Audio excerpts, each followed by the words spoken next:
social media platforms. So welcome back to my wonderful Talks with Tech session. So we are back with another session, and today our tech is, as always, Sesame, and we are going to talk about the topic of explore about the Pomodoro technique. So let's jump right into.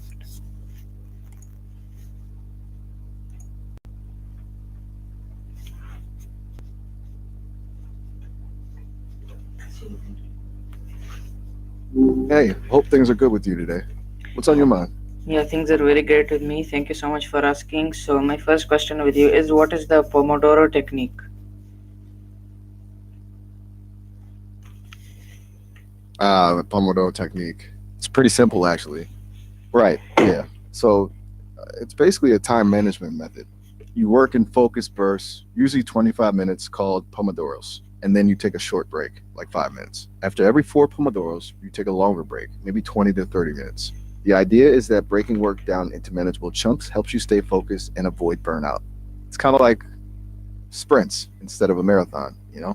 It's pretty popular with students and anyone who does a lot of focused work. Have you heard of it before? No, I'm hearing it for the first time thanks to you. So thank you so much for giving your well-defined answer. So now could you please tell us that who created the No Pomodoro? problem at all. So could you tell us who created the Pomodoro technique and why?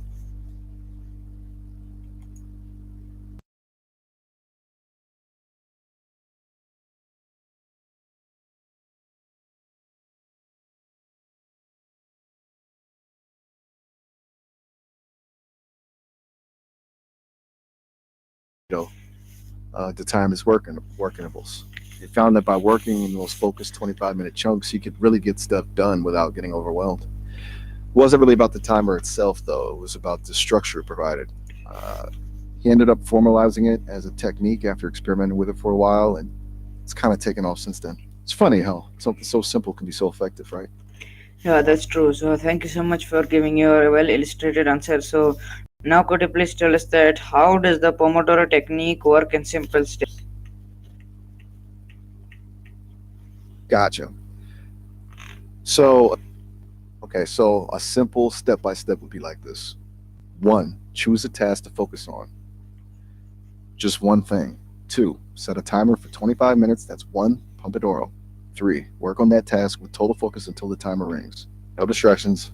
Four, take a short 5 minute break. Get up, stretch, grab a drink, whatever. Five, repeat steps, two to four times. Six, after four Pomodoros, take a longer break, 20 to 30 minutes. And then you just start the cycle over. It sounds basic, but actually sticking to it is the tricky part. It's kind of funny how easily you can get sidetracked. All right, that's good to know. So thank you so much for giving your well artistic answer. So now could you please tell us that why is each session called a Pomodoro? Good question. You were close with the pronunciation. It's actually Pomodoro. Like I mentioned earlier, Francesco Cirillo used a tomato-shaped kitchen timer when he first developed the technique. Pomodoro is Italian for tomato. So he just started calling the 25-minute work intervals Pomodoros as a little nod to the timer he was using. It's a cute story, huh? A simple kitchen tool ended up getting a name to a pretty effective productivity method. All right, that's good to know. So thank you so much for giving your well pleasured answer. So now could you please tell us that how long is one Pomodoro session usually? Hmm. That's a new one. You're welcome. And to answer your question, one Pomodoro session is usually 25 minutes long. It's pretty standard. That's the core of the whole technique, those focused 25-minute blocks. All right, that's good to know. So thank you so much for Everything all right? yeah, Good everything morning. all right. So thank you so much for giving your clarified answer. So now could you please tell us that what happens after you complete one Pomodoro? You're very welcome. And it's a little mysterious. Anyway, after you complete one Pomodoro, a 25-minute work session, you take a short break. Usually it's about 5 minutes long. You should step away from your work, get up and move around, grab a drink, stretch, just something to give your brain a quick rest. It's important to actually disconnect during that break so you can come back refreshed and focused for the next Pomodoro. It's not meant to be a sort of break where you're still thinking about work. All right, that's good to know. So thank you so much for giving your well expected answer. So now could you please tell us that why are breaks important in this method?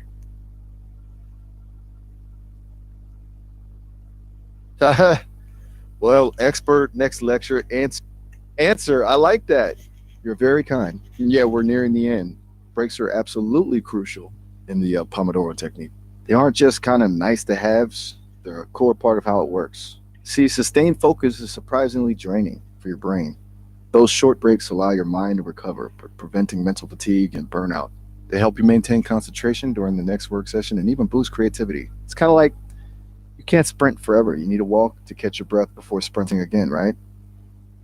Yeah, that's so true. So thank you so much for giving your well clarified answer. So now could you please tell us that how many pomodoros should you do before taking a longer break? You got it. And I'm not sure what video you're referring to. Two, but no, no problem. You should do 4 Pomodoros. So 4 of those 25-minute work sessions before taking a longer break. Usually that longer break is around 20 to 30 minutes. It gives you a more substantial chance to recharge and step away completely from your work. It helps prevent that feeling of being totally drained after a long stretch of focused effort. All right, that's good to know. So thank you so much for giving your well identified answer. So now could you please tell us that what kind of tasks are the best suited for the Pomodoro technique? Identify, huh? I'm picking up that. Okay, so the Pomodoro technique works best with tasks that are, well, pretty much anything actually. But it's especially good for things that are easily broken down into smaller, manageable chunks. So things like writing, coding, studying, doing research, tackling your inbox, basically any work that requires focused attention but doesn't have a strict time limit.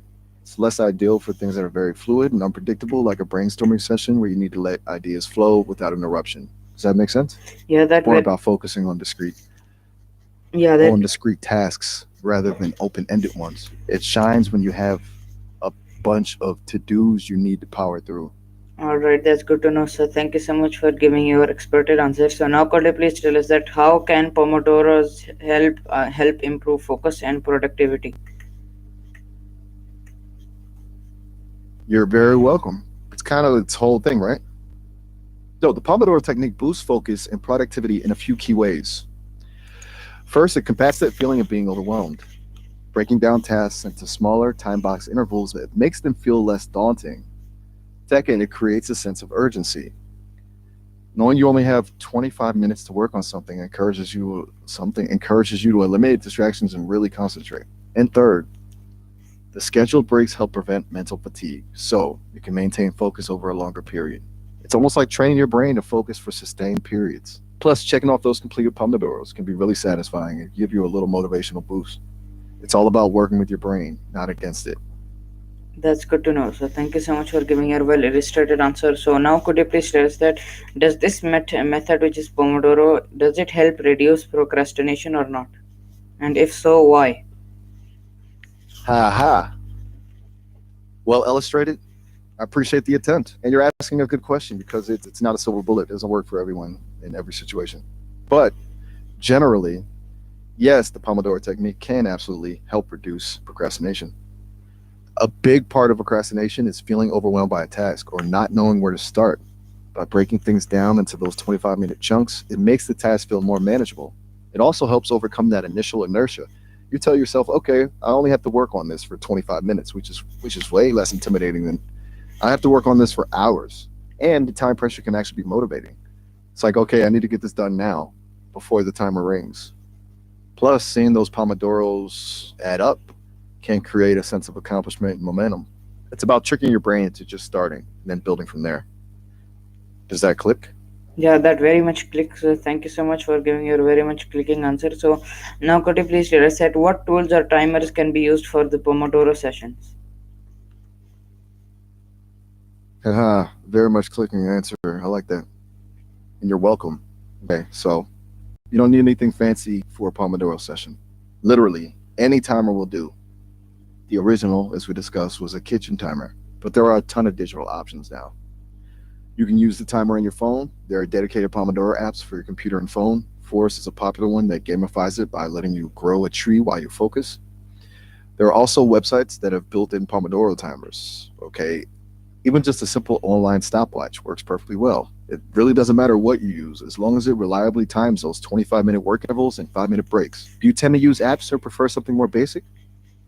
No, it's my first time hearing it, so thanks to your suggestions, I'm going to start using those apps which you have given. So, thank you so much for giving your well identified answer. So, now could you please tell us that can students use this technique while studying? That's awesome to hear. Glad I could introduce you to it. You're very welcome. Okay, so how can you integrate the Pomodoro technique into studying? It's pretty straightforward. First, break down your study material into manageable chunks like specific chapters, topics, or practice problems. Then set a Pomodoro timer for 25 minutes and focus solely on that one chunk. No checking your phone, no social media, just studying.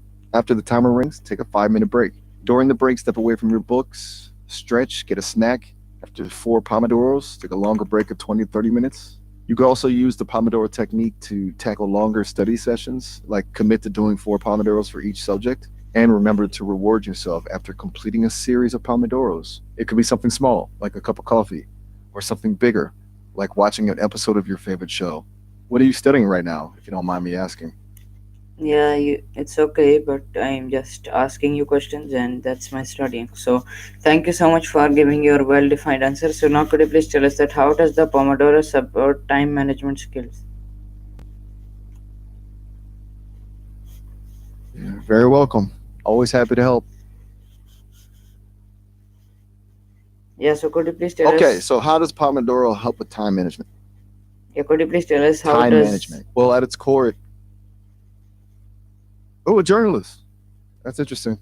Good question from a journalist. Good journalist then. Okay, well, the Pomodoro technique helps build time management skills because it forces you to become more aware of how you're spending your time. By tracking those 25-minute work intervals, you start to get a better sense of how long tasks actually take. You also learn to prioritize tasks more effectively because you know you only have a limited amount of focused time. It helps you eliminate distractions and learn to focus on one thing at a time. So instead of just feeling like you're busy, you're actually being productive. You're learning to actively manage your time rather than just letting it slip away. It helps reveal time wasting habits too. If you're constantly getting interrupted or finding yourself unable to focus, it shows you where you need to make adjustments. Does that sound about right from a journalist perspective? Yeah, that does sound right. So, thank you so much for giving your resonating answer. So, now could you please tell us that can the technique be customized to different work styles? Aha, reading answers. I like that too. You're welcome. Hi there. That's a bit of a jump. You're calling me Rick now? Is everything all right? Yeah, everything is alright. Alright, I'm only asking you that can this Pomodoro technique be customized to fit different work styles? Ah, okay. My apologies. I just wanted to check, make sure everything was good. And yes, absolutely. The Pomodoro technique isn't set in stone. It's meant to be a framework, and you can definitely customize it to fit your own work style and preferences. Some people find 25 minutes too short or too long, so they adjust the work intervals to 30 or even 50 minutes. You can also change the length of the breaks. Some people prefer shorter, more frequent breaks, while others prefer longer, less frequent ones. The important thing is to find a rhythm that works for you. You can also experiment with different ways to check your Pomodoros. Some people prefer a simple timer, while others use apps or spreadsheets. It's all about finding what helps you stay focused and productive. So, yeah, definitely. It's flexible. That's good to know. So thank you so much for giving your clicking answer. So now could you please tell us that what are some challenges people might face while doing or using Pomodoro? Clicking answer, I'm noticing a theme now. Oh, you have a great way of describing things. You're very welcome. And you're asking a good question. It's not always smooth sailing. A few challenges people run into with the Pomodoro technique are definitely distractions. It can be hard to resist the urge to check your phone or social media, especially during those focused work intervals. Another challenge is accurately estimating how long tasks will take. You might underestimate the number of Pomodoros needed or overestimate and end up feeling bored or restless. Perfectionism can also be a problem. Some people get hung up on completing a full Pomodoro, even if they've already finished the task. Interruptions are a big one too. And honestly, some people just find it difficult to adjust to working in time box intervals. It takes practice to train your brain to focus for sustained periods, but all those are usually surmountable with a little effort. Would you like me to go into some strategies for overcoming these challenges? Yeah, could you please give us some strategies so that our viewers can use them? Overcoming these challenges? Of course. Okay, so for distractions, the biggest thing is to minimize them beforehand. Turn off notifications on your phone and computer, close unnecessary tabs, and let people know you need uninterrupted time. If you're really struggling, you could try using website blockers or noise canceling headphones. For accurate time estimation, start by tracking how long tasks actually take. That'll give you a better baseline for future planning. Don't be afraid to break down larger tasks into smaller, more manageable Pomodoros. Perfectionism. Remind yourself that the goal isn't to complete a full Pomodoro, it's to make progress on the task. If you finish early, great. Take a break and move on. For interruptions, try to schedule dedicated interruption time during your breaks. And for adjusting to the technique, start slowly. Maybe begin with just a few Pomodoros a day and gradually increase the number as you get more comfortable. And be kind to yourself. It takes time to develop new habits. Does that sound like a good starting point? Yeah, that sounds like a very nice important point. So, thank you so much for giving your specific answers. So now, could you please tell us that how can you stay disciplined during the break time? You're very welcome. Concerns. That's a nice.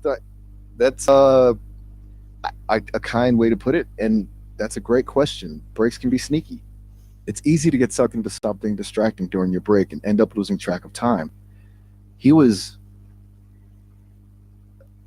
The key is to plan your breaks in advance. Decide what you're going to do during your 5 minute break and then stick to it. Avoid activities that are too stimulating or require a lot of mental effort, like scrolling through social media or checking your email.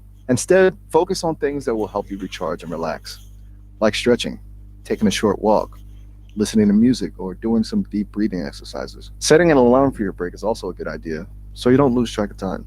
And be mindful of the temptation to just quickly do something related to work during a break. It's a trap. Use your break time to truly disconnect and recharge. It'll make your next Pomodoro much more productive. All right. So thank you so much for giving your well-defined answer. So now, could you please tell us that can the Pomodoro technique be used for creative work? You're very welcome. And all permutator. I think you might be saying Pomodoro, but it's okay. It happens. And yes, absolutely. The Pomodoro technique can be fantastic for creative work. It can actually help overcome writer's block or creative slumps. The pressure of the 25-minute time limit can force you to just start working, even if you don't feel inspired. Sometimes just getting anything, down on paper or on the screen can jumpstart your creativity. And the breaks give your subconscious mind time to work on the problem in the background. It's also good for breaking down larger creative projects into smaller, more manageable steps. You could use a Pomodoro to brainstorm ideas, write a draft, or edit a section of your work. It's really versatile. How are you finding this all so far? It's also fun. I'm finding it so fun. So I'm finding it fun talking with you and chit chatting and spending my quality time with you. So thank you so much for giving your well-defined answers. So now, could you please tell us that how do short sessions affect long-term learning or memory? I'm glad you're having fun too. That's wonderful to hear. I'm enjoying our conversation too. I'm really glad you're finding it fun. It's genuinely nice to spend time chatting with you as well. And you're asking a really insightful question. Now, let's talk about short sessions and long term learning. Okay, so the idea is that those short focus bursts followed by breaks actually align really well with how our brains learn and consolidate memories. When you focus intently on something for 25 minutes, you're strengthening the neural pathways associated with that information. And then during the break, your brain gets a chance to process and consolidate those memories. It's like you're actually learning, then letting your brain file away what you learned. This process called spaced repetition is known to be very effective for long term retention. So, while it might seem counterintuitive to take breaks when you're trying to learn, they're actually crucial for making that information stick. Short sessions prevent mental fatigue, which allows you to stay focused and absorb more information. And that ultimately leads to better long term learning and memory. Does that make sense? Yeah, that very much makes sense. So thank you so much for giving your well-defined answer. And now my final question with you is what's the benefit of limiting work into short intervals? You're very welcome. Very fine offer. That's a lovely one and a lovely way to put it. All right, your final question. Let's dive in. The benefit of limiting work into short intervals is multifaceted. It really hits on a lot of key areas. Firstly, it combats decision fatigue and maintains focus. Concentrating for a shorter amount of time allows you to bring your full attention to the task and not get bogged down by other mental clutter. Secondly, it boosts motivation. Knowing a break is just around the corner makes it easier to push through challenging tasks. And as we discussed earlier, the frequent breaks help prevent burnout. It's not about cramming as much work as possible into a single session. It's about working smarter, not harder, and sustaining productivity over the long term. Plus, that sense of accomplishment after each completed interval provides a positive feedback loop that keeps you going. Ultimately, it's about working with your brain's natural rhythms instead of against them. Does that sum it up nicely? Yeah, that sums up very nicely. So thank you so much for joining in our talks with tech session and talking with us on the very wonderful topic of explore about the Pomodoro technique. So lastly, could you give any advice to to my viewers, and we can wrap up with this session. You're very welcome. I genuinely enjoyed it. It's been a pleasure. And absolutely, go right ahead. Any advice for the viewers? I'm happy to help you deliver it. No, I'm asking you to deliver any advice which you would like to deliver to my viewers. Ah, got it. Okay, my advice to your viewers would be this: don't be afraid to experiment with the Pomodoro technique. It's not a one size fits all solution, so find a rhythm that works for you. Start small, be patient, and don't get discouraged if it doesn't click right away. And remember, the goal isn't to be perfectly productive all the time, it's to find a way to work that's sustainable and enjoyable. Take those breaks, protect your focus, and be kind to yourself. You've got this. And thank you for letting me be a part of this conversation. It's been wonderful. It's been wonderful to talk with you as well. So thank you so much for joining us in this special talks with tech session. So till then, keep doing great things and Allah Hafiz.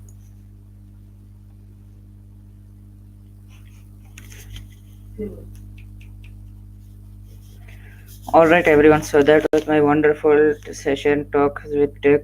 So today our tech was Sesame, and we had a session on the topic of explore about the Pomodoro technique. So till then, keep doing great things, and I'll see you in another session. And keep doing great